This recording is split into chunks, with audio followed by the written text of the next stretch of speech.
So it's about 3:30 in the morning, and I'm going to put some ideas out there into the ether that I've been thinking and pondering over for quite a few years, particularly on the topic of the problem of evil. If you don't know, the problem of evil is the argument that if God is all-powerful, that therefore he should be able to prevent evil. And if God is all-knowing, he should know how to prevent evil.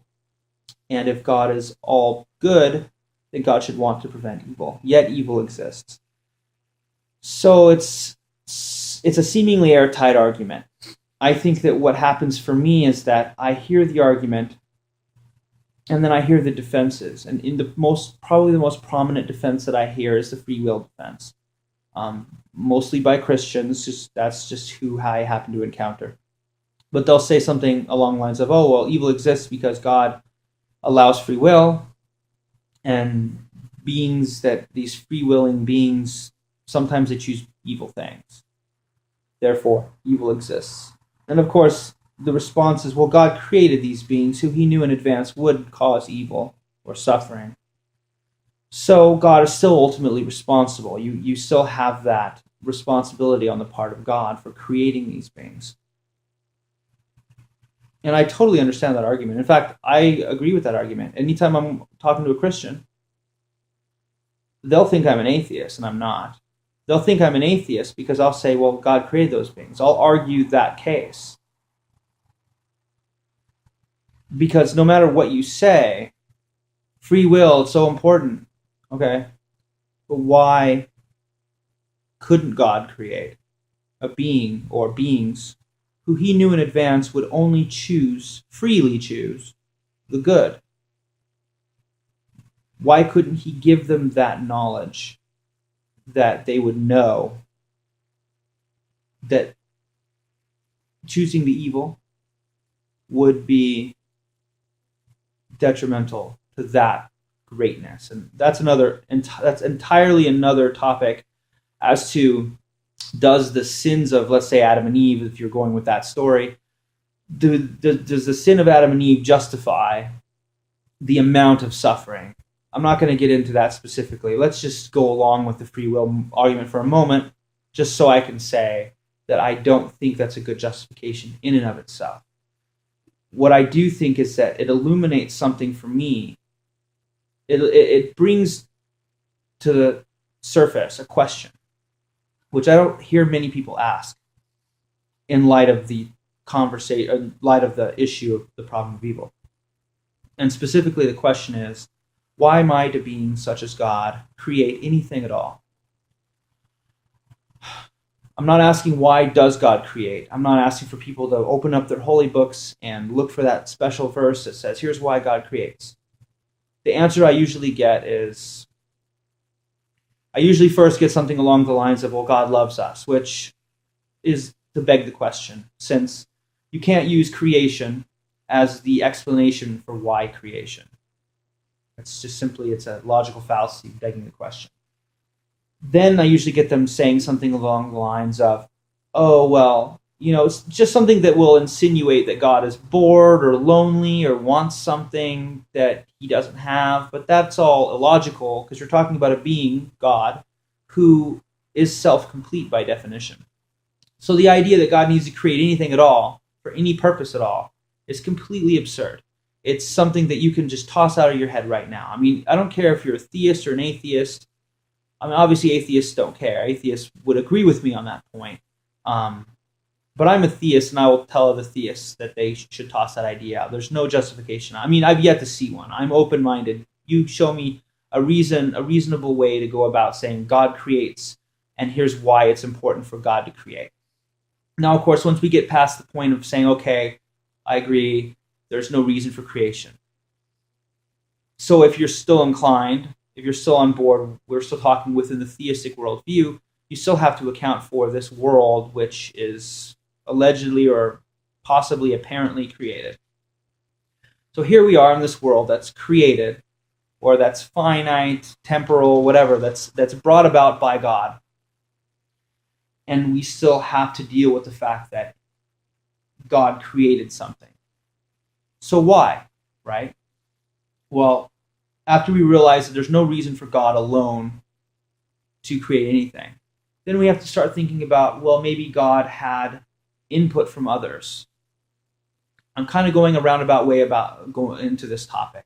Let me just say straightforward that I come from a worldview, particularly that is, I guess you would say Hindu. We don't call it Hindu; it's a misnomer, but it is the Vedic religion. And so my understanding is that there are entities that are eternal with God. They are not created. God doesn't create the beings who then in turn cause suffering.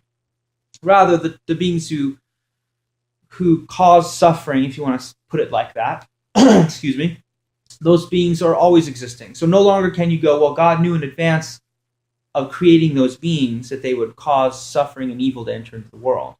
Rather, the world itself is built on the constitution of suffering. There is no such thing as a creation that isn't inherently flawed in that way. The idea that there's a perfect creation is completely absurd for the precise reason of what we were just talking about, which is God would have no reason to create at all. So anything God creates is immediately inferior to the perfection of God, and yet you want to talk about the problem of evil like there's an alternative. There simply isn't. The world is created on the basis of desires from inferior beings, eternal but inferior beings. These beings, for some reason or other, in some form or fashion, we don't really know the specifics of it, desired to exist in a world, not that blatantly had suffering. I mean, obviously that's absurd. No, and when I say beings, I mean the third party, speaking as if they're separate. I'm just speaking about souls. You can call them souls, whatever you want to call them. These beings don't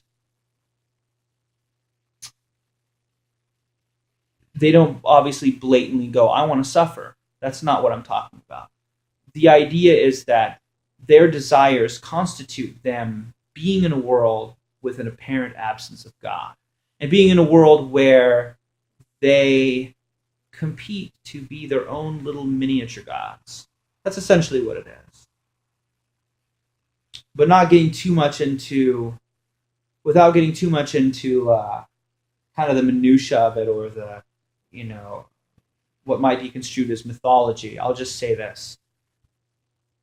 If you have a category of being who are eternal, but desire things which are contrary to their own nature, and by that desire, it warrants the creation of a world where they can attempt to fulfill those desires, those corrupted or perverted desires, then suffering is simply a natural consequence. We could possibly argue that, okay, there's a point where suffering gets so great that a good God would jump in and say, hey, let me stop this here, let me stop this there. The argument I have for that is that the whole world being built on that basis of desire to be God necessitates that there is an apparent lack of God. So it's really not the responsibility of God, in my opinion, based on that understanding, to prevent evil or anything. I mean, it's just something that's inherent in creation itself. There is no alternative. It just absolutely doesn't make any sense. And maybe what I'm saying is a sort of roundabout way of saying this is the best possible universe, which I don't even know that I agree with that. I don't think necessarily this is the best possible universe. I just think it's the universe. It's creation as it plays out by our own architecture, by our own blueprints. God provided. God is the order supplier. He's like, okay, here you go. Here's the playground you want to play in. That's the nature of it. And you have to just deal with that. But for me, the problem of evil is something I've solved years ago, and I've never heard anyone frame it in this way. So I just wanted to put it out there and see if anyone else has had similar thoughts, or if they have something to add or, attempt to rebut it. It's still very much an open idea. Like, any idea is open, but it's something that I'm still looking for input and to see what sorts of responses I can get and to build a stronger foundation on my understanding. Anyway, I'm going to go ahead and cut this video off now, and maybe I'll make one again soon. Bye.